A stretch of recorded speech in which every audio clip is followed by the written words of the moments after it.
नमस्कार विद्यार्थी मित्र हो। आज हम हिंदी की वाक्य रचना और उसके प्रकार इकाई 1 के अंतर्गत ई जो है वो देखने वाले हैं। हिंदी की वाक्य रचना और उसके प्रकार देखते हुए वाक्य किससे बनता है? शब्दों से वाक्य बनता है। शब्द किससे बनते हैं? अक्षर से बनते हैं। अक्षर किससे बनते हैं?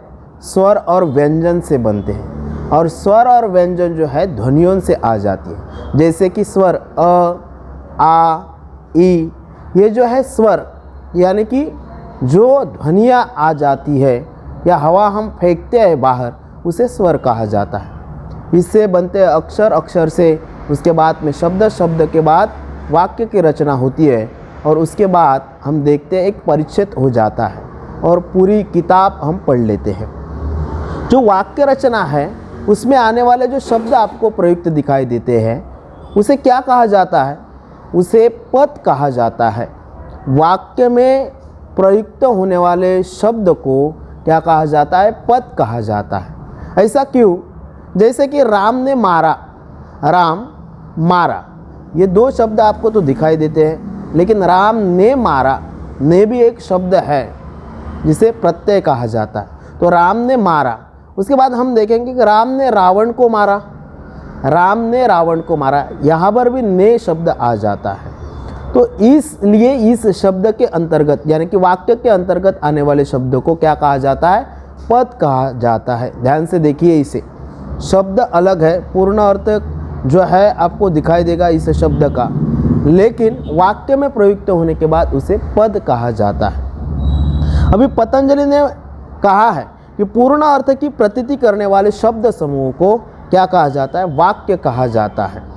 पूर्ण अर्थिति वाले शब्द और भी है, जैसे कि कहा जाएगा आ जाओ, यानी कि यहाँ पर सिर्फ दो शब्द है। आपने सुना, यह सवाल करने के बाद जवाब आ जाता है हाँ, यानी यहाँ पर भी अर्थ की प्रचिति हुई।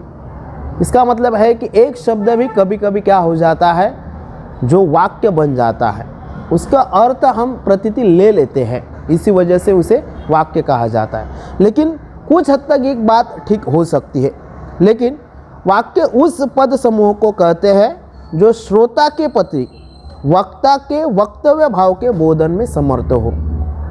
देख लीजिए, मैं बोल रहा हूँ और आप सुन रहे हैं, इसका मतलब आप क्या हुए? वक्ता हुए या श्रोता? आप श्रोता हुए और मैं वक्ता। यानी वक्ता जो भी कहता है, वक्तव्य करता है या बोलने के बाद लोगों को समझ में आ जाता है, उसे जो शब्द आपको दिखाई देंगे, जो पद दिखाई देगा, उसे वाक्य रचना कहे जा सकते हैं। देख लीजिए, यहाँ वाक्य के गुण आपको पहले पता होने चाहिए। सिर्फ वाक्य बोलने से नहीं होता है, तो उसके अंतर्गत गुण होना ज़रूरी होता है। वो कौन कौन से हैं? सार्थकता है, योग्यता है, आकांक्षा, उसके बाद सन्निधि, पदान्वय और पदक्रम, ये गुण होना वाक्य के अंतर्गत ज़रूरी होगा। जैसे कि सार्थकता, वाक्य जब बोला जाता है तब उसकी पूर्ण अर्थ जो है प्रकट होना चाहिए, तभी उसे वाक्य कहा जा सकता है, अन्यथा उसे वाक्य नहीं कहा जा सकता। इसी वजह से कहा गया है कि सार्थकता उसके अंतर्गत होनी चाहिए। उसके बाद योग्यता, शब्दों की योग्यता यानी कि पदों की योग्यता के बारे में कहा जाए तो संगति यानी योग्यता की बात कही जा सकती है, जो प्रसंग के अनुसार या भावों का बोध कराने की योग्यता उसके अंतर्गत होनी चाहिए। तीसरा है आकांक्षा, जैसे कि आकांक्षा के कारण आशय स्पष्ट हो जाता है। अगर आप सिर्फ राम कहकर रुक जाते हैं, देख लीजिए, राम कहकर रुक जाते हैं तो आप लोगों को कुछ पता नहीं चलता, लेकिन राम चला गया, राम आ गया, तभी आप लोगों को पता चल जाता है। इसी वजह से या राम वकील बन गया, ये जो शब्द आपको दिए गए हैं या पद दिए गए, उससे वाक्य की रचना आपको दिखाई देगी। इसलिए आकांक्षा भी ज़रूरी होती है, ये गुण भी वाक्य के अंतर्गत होना चाहिए। उसके बाद सन्निधि या आसक्ति कही जा सकती है, उसकी समीपता कही जा सकती है, ये भी ज़रूरी है वाक्य के अंतर्गत, ये भी गुण ज़रूरी है। क्यों? इसके पीछे कारण क्या है? अगर आपने राम एक शब्द बोला, उसके बाद में कुछ समय बाद, 1 घंटे के बाद राम वकील ऐसा शब्द बोला, और शाम के समय आपने वकील बन गया ऐसा शब्द बोलने के बाद वाक्य में सन्निधि आपको दिखाई नहीं देगी। इसलिए वो समीपता होनी चाहिए वाक्य के अंतर्गत, तभी वाक्य लोगों को समझ में आ सकता है। जैसे कि राम वकील बन गया, ये एक के बाद ऐसे शब्द अगर उच्चारण करते हैं तभी लोगों तक वो पहुँच सकते हैं। जैसे कि 4 हमने देखे, यहाँ गुण कौन कौन से। 5वां है पदान्वय। पदान्वय की बात की जाए तो लिंग, वचन, आकार, पुरुष आदि की बात की जा सकती है। उसे पद जो है उसी हिसाब से, उसी ढांचे में रखकर आप लोगों को वाक्य की निर्मिति करनी चाहिए। जैसे कि यहाँ उसके बाद 6 नंबर का है पदक्रम। पदक्रम ज़रूरी होता है, भारोपीय परिवार हो या अन्य कोई परिवार की भाषा हो, उसके अंतर्गत पदक्रम ज़रूरी होता है। जैसे हम अंग्रेज़ी की वाक्य की बात कहेंगे और हिंदी की वाक्य की बात कहेंगे तो आपको पता चल जाएगा कि मोहन आम खाता है। जैसे कर्म के बाद जो क्या आ जाती है, क्रिया, कहा हिंदी के अंतर्गत कर्ता कर्म क्रिया, ये जो है कहाँ पर, हिंदी में आपको दिखाई देगा। लेकिन अंग्रेज़ी में क्या है, क्रिया पहले आ जाती है, उसके बाद में कर्म आ जाता है। यानी कि यहाँ मोहन इट्स अ मैंगो, यहाँ पर आप देख लीजिए मोहन के बाद जो है क्रिया आ चुकी है, उसके बाद में कर्म आपको दिखाई देगा। तो पदक्रम हर एक भाषा के अंतर्गत अलग अलग आपको दिखाई दे सकता है। तो कुल मिलाकर 6 जो है गुण आवश्यक होते हैं वाक्य रचना करने के लिए, जहाँ पर पहला है सार्थकता, दूसरा है योग्यता, तीसरा है आकांक्षा, चौथा है सन्निधि, 5वां है पदान्वय और 6ठा है पदक्रम। जैसे उसके बाद रचना के दृष्टिकोण से वाक्य के प्रकार आपको दिखाई देंगे। जैसे पहला है साधारण या सरल वाक्य कहा जाता है, दूसरा है मिश्र वाक्य और तीसरा आपको दिखाई देगा संयुक्त वाक्य। सादा और सरल साधारण वाक्य जो होता है वहाँ पर उद्देश्य और विधेय एक ही आपको दिखाई देगा। जहाँ पर कर्ता जो है उसे उद्देश्य कहा जाता है, तो विधेय कर्म को कहा जाता है। राम ने रावण को मारा, उद्देश्य यहाँ पर कौन सा होगा, राम आपको दिखाई देगा। विधेय के रूप में रावण को मारा, ये विधेय आपको दिखाई देगा। इसे आप सरल वाक्य कह सकते हैं, जैसे कि एक ही क्रिया उसके अंतर्गत आपको दिखाई देती है। उसके बाद दूसरा है जो मिश्र वाक्य। तो एक जो है प्रमुख वाक्य होता है और उसके ऊपर जो है उपलांग वाक्य कहा जाता है।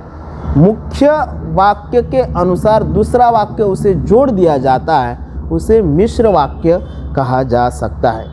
जैसे कि वह कौन सा भारतीय है जो गांधी जी का नाम नहीं जानता, ये जो वाक्य है, यानी कि पहला वह कौन सा आदमी है या कौन सा व्यक्ति है, ये जो क्या होता है, जो प्रमुख वाक्य है। जो गांधी जी का नाम नहीं जानता, ये जो है उपलांग वाक्य आपको दिखाई देगा। एक वाक्य दूसरे वाक्य के ऊपर निर्भर है, प्रमुख वाक्य उसके बाद उपलांग वाक्य। तीसरा प्रकार आपको दिखाई देगा संयुक्त वाक्य। यहाँ पर कई सारी वाक्य जो है एक दूसरे के ऊपर परस्परावलंबित होते हैं, आधारित होते हैं। ऐसे वाक्यों को क्या कहा जाता है, संयुक्त वाक्य कहे जाते हैं। जैसे यहाँ दिए गए हैं, भगवान श्री कृष्ण सज्जनों की रक्षा और दुर्जनों का विनाश करने के लिए इस धरती पर बार बार अवतार लेते हैं। ये संयुक्त वाक्य का एक उदाहरण आपको दिया गया है। तो हमने रचना के दृष्टिकोण से प्रकार देखे, जहाँ पर पहला है सरल वाक्य, दूसरा है मिश्र वाक्य, तीसरा है संयुक्त वाक्य। अब हम देखेंगे कि अर्थ की दृष्टि से कितने प्रकार होते हैं। तो कुल मिलाकर 8 प्रकार आपको अर्थ की दृष्टि से दिखाई देंगे, जहाँ पर पहला है विधानार्थक वाक्य। विधानार्थक वाक्य यानी कि क्या, किसी का साधारण भाव जो है या सामान्य कथन कहे जाते हैं, उसे विधानार्थी शब्द कहे जा सकते हैं या उसे वाक्य कहा जा सकता है। जैसे कि मैंने खाना खा चुका या मैं बाजार में गया, ये शब्द, ये जो वाक्य है वो विधानार्थक वाक्य कहे जाते हैं। उसके बाद दूसरा प्रकार है निषेधार्थक वाक्य, जिससे किसी बात का निषेध प्रकट होता है। मैंने खाना नहीं खाया, मैं बाजार नहीं गया, नई शब्द जहाँ पर आ जाता है वहाँ निषेधार्थक वाक्य बन जाएगा।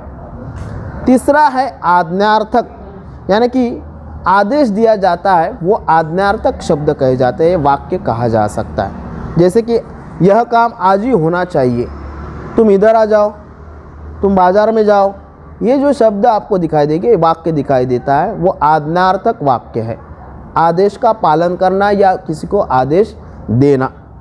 तीसरा आ जाता है, चौथा आ जाता है प्रश्नार्थक वाक्य।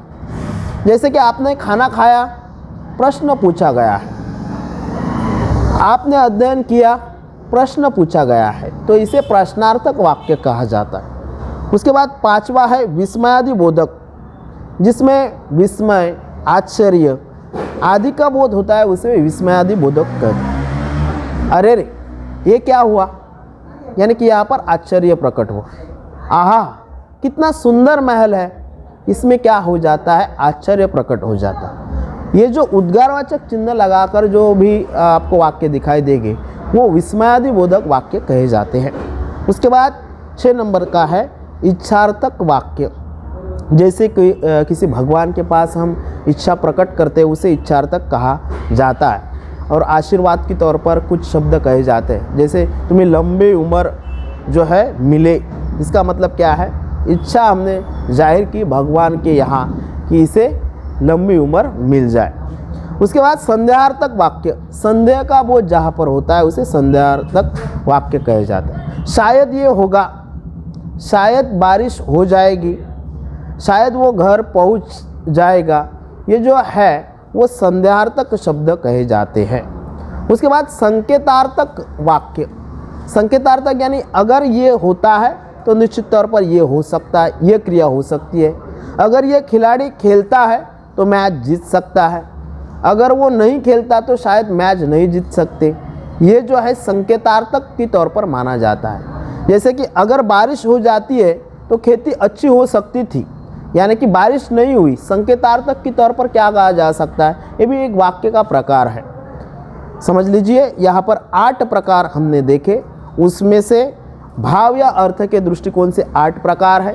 3 प्रकार आपको जो दिखेंगे वो रचना के दृष्टिकोण से है, मिश्र वाक्य हो, संयुक्त वाक्य हो या सरल वाक्य आपको दिखाई देंगे। उसके साथ साथ 6 गुण हमने देखे, यानी कि वाक्य की रचना इस इकाई के अंतर्गत जो प्रकार और वाक्य रचना किस प्रकार की होनी चाहिए, इसका विवेचन इस व्याख्यान में हो चुका है। यहाँ पर हम रुक जाएंगे क्योंकि ये इकाई यहाँ पर समाप्त हो जाती है। अगले जो प्रयोजन मूलक हिंदी इकाई 2 के अंतर्गत उसका जो विश्लेषण होगा वो हम किताब के अंतर्गत से करेंगे, जिसकी वजह से आप लोगों को पता चल जाएगा कि किताब के अंदर किस तरह से वो इकाई दी गई है, यह प्रयोजन मूलक हिंदी है। इस व्याख्यान के दौरान या पिछले व्याख्यान के दौरान कोई भी आप लोगों को दिक्कत पैदा हो जाती है या कोई भी आपके सवाल हो तो नीचे दिए कमेंट बॉक्स में आप कर लीजिए, उसके बाद उसके जवाब आपको सही तौर पर दिए जाएंगे। नमस्कार।